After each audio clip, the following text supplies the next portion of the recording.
Welcome to It's Happening in Grand Prairie. I'm Georgia Clemson, and we have a great guest today. It's the first time he's been on our show. It's Mr. Greg Gessner. Welcome, Greg. Thank you, Miss Georgia. Thank you for having me. I appreciate it. Of course. Now, Greg is our councilman at large for the city of Grand Prairie. And how many years has that been, Greg? First elected in 2009. So what is that, coming up on 12 years now? Yes. Yes, it's been a pleasure and an honor to serve our city and our citizens. Yes, and also you have taken the helm for the Finance and Government Committee as well, which is a big job, and you are stepping up to that in a fabulous way. Well, thank you. I had a very good teacher, someone that we all dearly miss, you and I especially. Mr. Jim Swafford was our chairman for so many years and such a instrumental council person here in Grand Prairie. You and I have had the pleasure to serve with him, and you and I are still serving on that Finance and Government Committee, and nothing goes on at the city or occurs at the city without coming through our committee.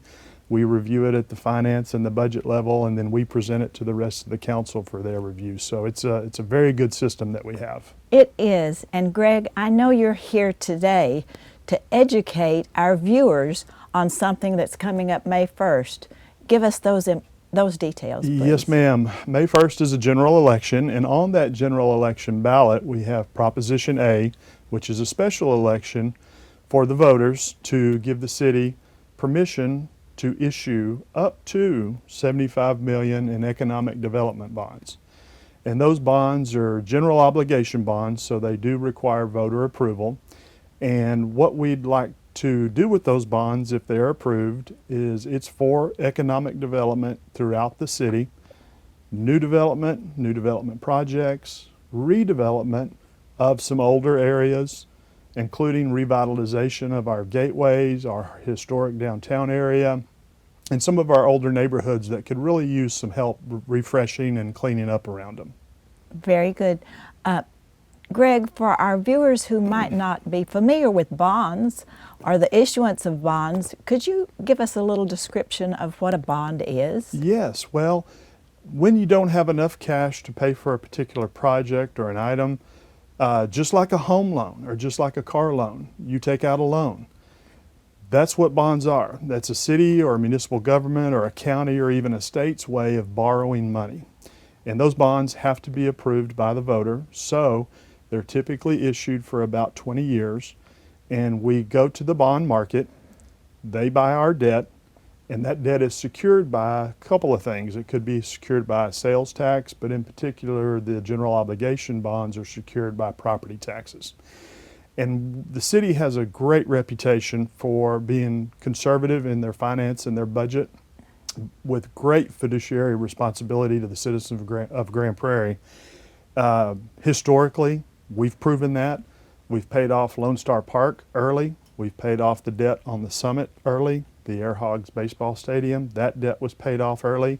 And we are on schedule to pay the police and fire building off 7 years early, which saves on interest payments. So just like you pay your car off early or you pay your home off early, you've saved on interest payments.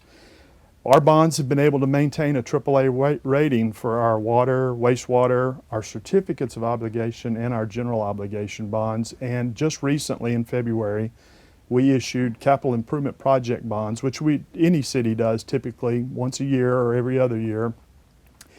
We had conservatively budgeted we would get about a 2.5% interest rate on those bonds. And when they went to market, we had 17 bidders for our bonds, which was a historic number. No, we've never had that many people bidding on our bonds in the open market.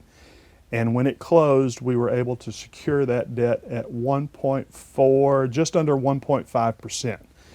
We were so pleased with the results in that bond issuance, because it's going to end up saving the citizens of Grand Prairie approximately $107,000 a year on interest payments alone. So we've shown good financial stewardship and management of the funds, and I think the citizens trust us when we need to issue debt to build a project or partnership in a project. They know that we're going to manage the money and the debt accordingly. Yes, and we've done this before, haven't we? Correct, yes ma'am. Last time it was done, I was not on the council, it was in 2001, and it was for very much needed projects, not necessarily exciting projects, but they were streets, roads, signs, signals, water, wastewater. And as I mentioned earlier, the bonds are typically paid off within 20 years. It's kind of a 20-year note. And of course, those bond debt had been paid off.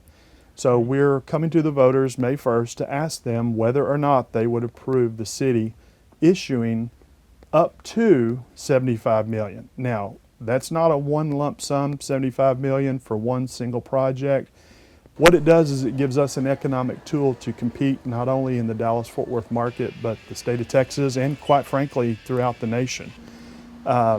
We're able to use that as an economic tool to spur new economic development.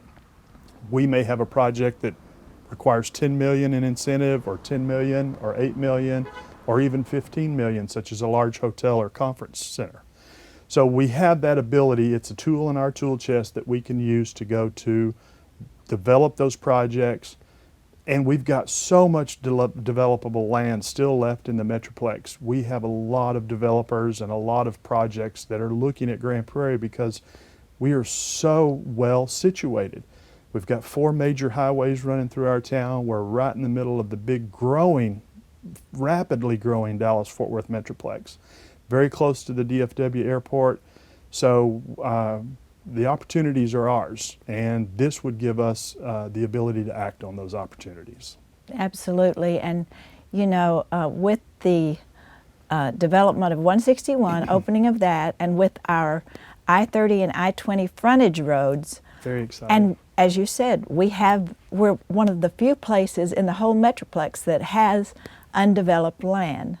And my question is to the developers or anyone, who wouldn't want to come to Grand Prairie? Exactly right. Well, and you and I both, we received an email just about a month ago, I guess now, straight from the IKEA folks. Yes. That let us know that IKEA in Grand Prairie was #2 in the nation in terms of sales. So that ought to tell anybody looking at the city of Grand Prairie, we are a destination location. We've got places to shop, to eat, to play. In the past, we have had to typically prime our own pump, and I think now is the time. We're a diamond in the rough, and we still have that land to develop, and I think people it's very well known throughout the state that we're a great place to do business. Yes, and this would give us the tools to be competitive with the other cities surrounding the area. That's right. With the hotel conference centers that will now start to bring on new development as we start recovering from the COVID shutdown and the economy starts looking a little bit better. Big entertainment, there's some potential for entertainment projects, additional retail. The exciting thing is that it can help us with our revitalization efforts for downtown Main Street, and also give the city an opportunity to take some properties that may really need some help cleaning up. You know, Right. Some properties that someone has for sale. Well, if the city has the ability to buy that land and then control the zoning on it, that gives us an opportunity to market that to developers and encourage them to bring their projects to our city. That is great. And Greg, would you remind our viewers today when the election is and what the issue is on this bond proposal? Yes, I will. May 1st is actually Election Day. Early voting starts April 19th through April 27th. The bond proposal is Proposition A, and it's giving the city the permission or the ability to issue up to $75 million in general obligation bonds for economic development projects, which can include the historic downtown area, our gateway areas to our city, and also new development, redevelopment, revitalization, and that would include all the hot zones in the city of Grand Prairie, and we've identified those hot zones in Grand Prairie: 161 north of I-30, I-30 in Beltline area, the Midtown area of 161, Epic West and Epic East, and our Epic Playground, and also I-20 and 161 and I-20, or Lake Ridge and all the way down to the Grand Peninsula. So much potential. We do. It encompasses our whole city. As you mentioned, the service roads on 20 and 30 that were never there before, that's opened up several thousands acres of developable land. And then, of course, that shining star that is down south is our peninsula at Joe Pool Lake. We're hoping that this will help spur some interest in our city in that area, but throughout our city. I think it gives us a great opportunity because one thing I failed to mention, but I want to make sure that people understand, any project or any development we may partner in will have additional components to it that I want to make folks very aware of. Typically those projects will include 2 additional sources of revenue. Private project, an improvement that's built on it will increase the property tax value or increase the property tax revenue for that new project, and then additionally they will have a sales and use tax component as well that will generate sales tax from food, beverage, and items that they may, and services that they may offer. So that will also be an additional way that we would use those additional funds that those projects create to pay that debt back.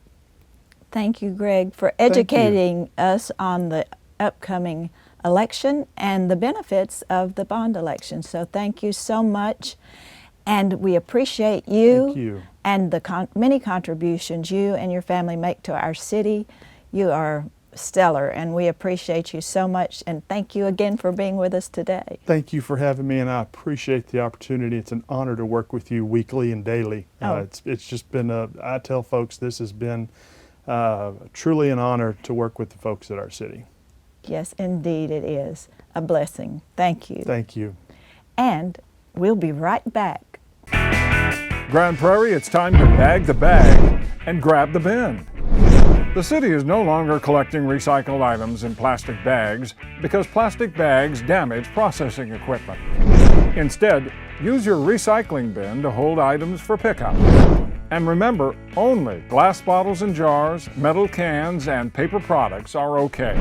For more information, please visit gptx.org/recycling.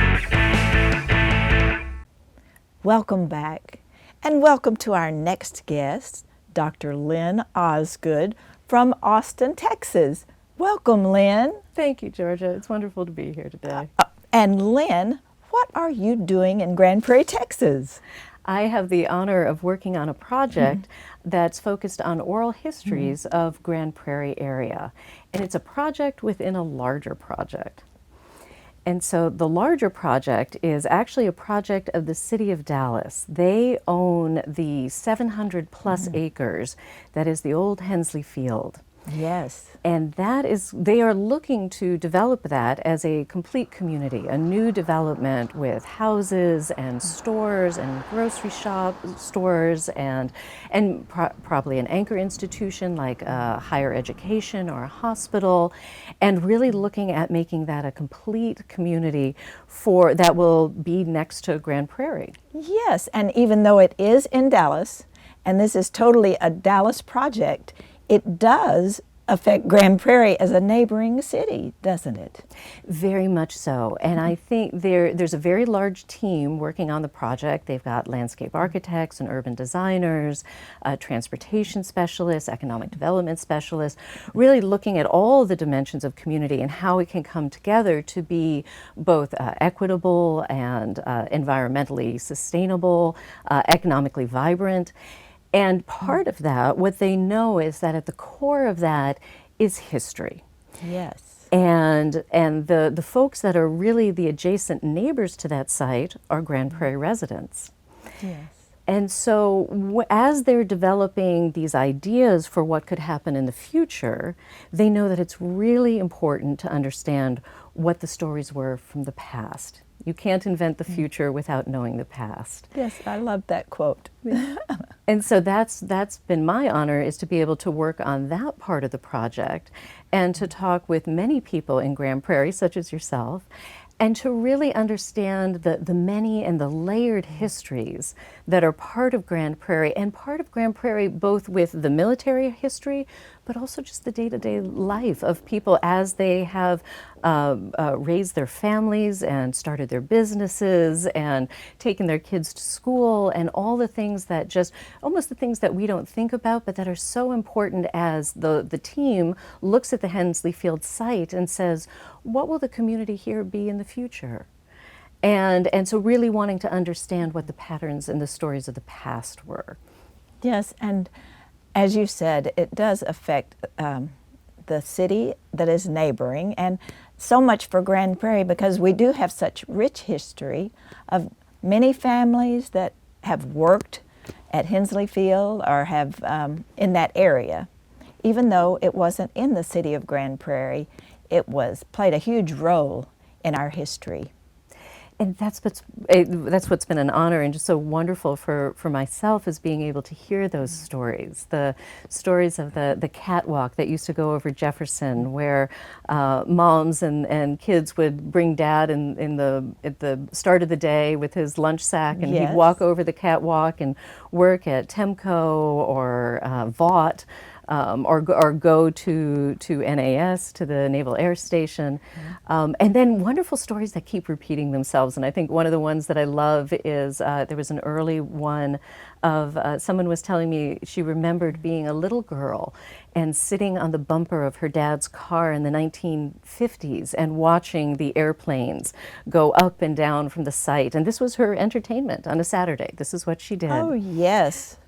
Very important to our history. And I've also heard many people who said, we lived in the flight path, and when they would come into land, and they said you could just feel the rafters shake sometimes. The planes would come in so low. Yeah, and there's many stories like that. And the one story of a plane that crashed into someone's home. I talked to a woman she was a young girl when it crashed into her house, Yes. but it changed everything for her family. And so tied to the site in so many ways, just day to day, but then also just these major events of history and how they all tie together. And what kind of stories and what kind of people are you looking for? So we would love to talk with anyone from the area who's grown up in the area, whether if they worked on the site, that's wonderful, but they don't have to have had worked on the site. Right. They just know about the rhythms of life in Grand Prairie, and and I think what's wonderful about Grand Prairie is that it's invented and reinvented itself so many times as that site, which has changed and fluctuated over time with military and industry, then the town meeting that and shifting, and the patterns of life changing. And so all of that makes the story that we want to understand, so that the next phase, as the Hensley Field site develops, can build off of that, and it becomes just a natural outgrowth of those stories. So the input that you do get from our citizens is going to be useful in actually what is developed out there? Very much so. Yep. It's about, and the city of Dallas and the larger team that's looking at the developing, they're just at the stages of developing the master plan, and that'll still take a long time. It'll be next year, this time, that will start to roll out, and there's going to be many occasions between now and then when they're really looking for input. So part of the input will be these stories. And that takes a long time to cultivate and to gather. And then there will also be these moments, community meetings that will come up, and they were one that we're hoping to happen in the summer. And that's when absolutely they want as many people as possible that can come, give their ideas and input. What would they like to see on site? What would be amenities that would occur on site that would benefit nearby residents? And how can they understand the life that's happening in Grand Prairie so that it can stitch together? Yes, and I know you've worked with the historical organization. And Bonnie Cockrum, she's amazing. Has lots of great information, and Amy Sprinkles through the library, who has been just an angel to the project in giving us access to archives and really a deeper understanding of the industries that were there, and how all that played together with the Naval Air Station that was there and the reserve forces that are still there. Well, I know personally just being able to review this history has been very enriching and brought back good memories for me, because we do have such rich history here. If we have been here and lived through that era, and or had parents who did. So that has been a very exciting thing for me to get to go back and review that history, and to know that it's going to be redeveloped and we are going to have some input is very good. Absolutely. And yes, and credit to Ruthie Jackson, who is one of the best historians. Being able to look through her archives is incredible. Oh yes, she saved everything, and I'm so glad that I saved some of it too to share. So it has been a pleasure. And would you tell us one more time, tell the viewers, if they do have input, how to get in touch with you? Yes, so if you do have stories that you'd like to share, you're welcome to contact me. You can reach me at lynn.osgood@civicarts.org. That's my organization's email address. You can also find out more about the project at www.hensleyfield.com. And that's where there'll be lots of announcements about community engagement as well. Very exciting. And we thank you so much for taking the time to come be with us on It's Happening Today. Thank you, Georgia. Thank It's been you. wonderful. And we'll be right back. The City of Grand Prairie offers Alert GP, a high-speed communication service for emergency notifications. Receive alerts from the Grand Prairie Emergency Management Team by going to the city's website and following the sign-up instructions. Alert GP can notify a lot of people in a short time. It targets the entire city or specific areas where critical community alerts are necessary. If we can't reach you, we can't alert you. Visit gptx.org/alertgp and sign up today. Welcome back, and welcome to our next guest, Miss Prudence Mathis. We're so glad to have you, Prudence. Thank you. I'm delighted to be here. Now, tell us what organization you're representing today. Today, I'm here to talk about the David Nicholas Organ Donor Awareness Foundation that is located here in Grand Prairie. Yes, and this happens to be National Organ Donation Month, doesn't it? Yes, April is always recognized as that. And such an important thing. And I know that Rodney DeBon and Isabel got this started in Grand Prairie, Texas, didn't they? They did. In 1995, they created this foundation after Rodney received a heart transplant in 1993.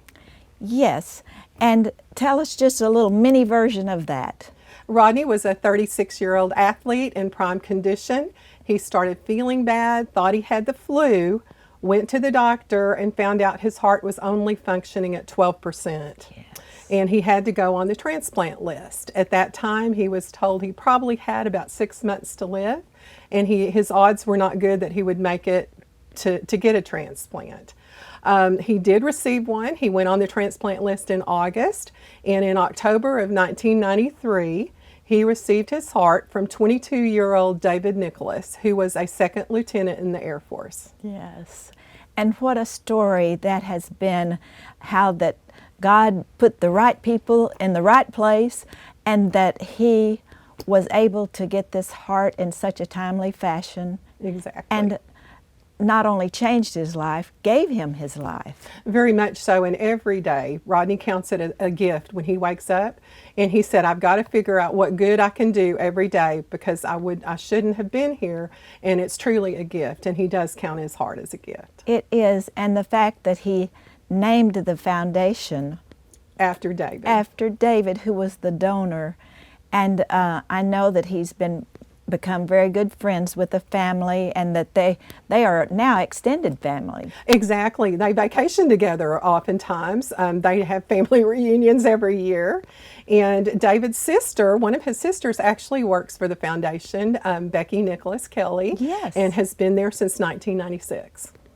And what a great organization this is. And I know as we have said it can give someone their life. How do people get involved, and how do they get registered to be a donor? Oh, Georgia, it's so easy. If you don't have it on your driver's license, which when you get your driver's license or you renew, you can register as an organ donor, or you can go to www.donatelife.org and register there, and it's very simple to do. Well, Prudence, I know that you have some upcoming events with your organization. Tell us about that. We do. We actually had a group that came to us and said that they had a goal to raise $15,000 for the David Nicholas Organ Donor Awareness Foundation. Yes. And it's a challenge. It's called 24-Hour Challenge. It's a group called Unbreakable. And they had taken a program from a former Navy SEAL. And what it is, they will be walking 60 to 70 miles in a 24-hour period. And it's optional to do 1,000 push-ups or more. Wow. I think at that point I would be passed out. Oh, I yes. wouldn't care about the push-ups. But they're asking for people to donate to our organization. And for each of these participants, there's about 12 to 15. And it's a personal challenge for them because it's pushing through your limits. And I think that's kind of the epitome of Rodney. He just pushed through what he needed to do. And he's taking care of his family because he did get his gift of life from David. How about the people who that you help through your organization? Oh. What do you all do? What is your mission? Thank you for asking. In order to promote Organ Donor Awareness Organ Donor Awareness, we do different things such as being on your show. That's our main thing. But Rodney wanted to give back. So we have apartment units set aside, and we do fully furnished, rent-free apartments for transplant patients who live too far from a transplant center. And thus far, we've helped 105 families. They've been aged from 3 months to 72 years, and they have come from 15 states so far. And it's such an honor. It's just a joy to talk with these people, and we know how appreciative they are of what we do. So it's definitely a thing that's a feel-good thing that we're able to help somebody. Oh yes, I know. Each story must be very inspiring. Yes. On its own. Yes, very much so. And you have anything else coming up? Well, we only do one fundraiser a year that we host, and that will be October the 22nd. It's our annual golf tournament, and it'll be at Tangle Ridge, and we'd love to have you join us. That sounds great. Well, Prudence, this has been very good for our viewers to hear about and to know. And do you have any other last words you'd like to say to the viewers regarding organ donation? Yes. Again, it's very, very easy. I think oftentimes we don't think about being an organ donor. So please consider it. And if you do consider being a donor, discuss it with your family. We talk to students on career day here in Grand Prairie, and a lot of them are very astute in asking questions. So you're never too young or too old to consider being an organ donor. Thank you, Georgia. That is very good, and we appreciate your being here today, and we appreciate all that your organization and Rodney's organization does for organ donation and for the city of Grand Prairie. We are forever grateful. Thank you. And God bless you all. Thank you. Thank you. And thank you for joining us today. It's been great having you here, and as always, it's happening in Grand Prairie.